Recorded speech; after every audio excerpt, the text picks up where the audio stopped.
ဒီဗီဒီယိုလေးကိုကြည့်ပြီးတော့မှဒါမှပရိုလာမယ်ဆိုလို့ရှိရင်10% discount တော့ပေးပါတယ်နော်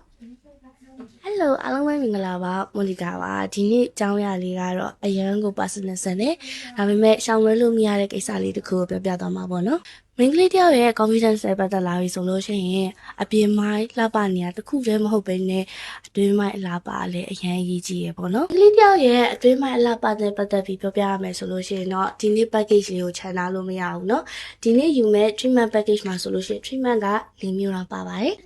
package ထဲမှာပါတဲ့ treatment လေးခုကတော့မွေးမြင်တွေကိုတက်တာအောင်လုပ်ပေးတဲ့ Brazilian hair remover အသားရည်ကိုညင်ညာအောင်လုပ်ပေးတဲ့ Pinky Peeling မိန်းကလေးခန္ဓာကိုယ်အတွင်းပိုင်းကရော့ရဲဖြစ်မှုတွေအတွက်ဖြည့်ရှင်းပေးမဲ့ Vagina Ifu ရဲ့နောက်ဆုံးတစ်ခုကတော့မိန်းကလေးတစ်ယောက်ရဲ့ကောက်ကြောင်းတွေကိုပို့ပြီးတော့မှလှပစေမဲ့ Breast and Back Talk section တို့ပဲဖြစ်ပါတယ်ဆိုတော့မပြောချင်တာက intimate wellness ဆိုတာကရှက်စရာကိစ္စတခုမဟုတ်ဘူးပေါ့နော်မိမိကိုယ်ကိုဂရုစိုက်တာမိမိကိုယ်ကိုချစ်တာရဲ့သင်္ကေတတစ်ခုသာဖြစ်ပါတယ်။ဟိုမှာအမျိုးသမီးဆရာဝန်တွေနဲ့ private consultation လုပ်ပြီးတော့မှ treatment လေးယူလို့ရတာဆိုတော့ရှက်စရာလည်းမလိုပါဘူး။မာခွဲစိတ်စရာမလိုဘဲနဲ့ခိအောင်လုပ်လို့ရတဲ့ treatment လေးတစ်ခုရှိရဲ။အဲ့ဒါကိုတော့မို့နောက်ဗီဒီယိုလေးမှာပြပြမယ်ပေါ့နော်။ဒီဗီဒီယိုလေးကိုကြည့်နေတဲ့မိန်းကလေးတွေအကုန်လုံးမို့အနေနဲ့တိုက်တွန်းခြင်းပါတယ်။ Don't be shy, take control of your own happiness and confidence.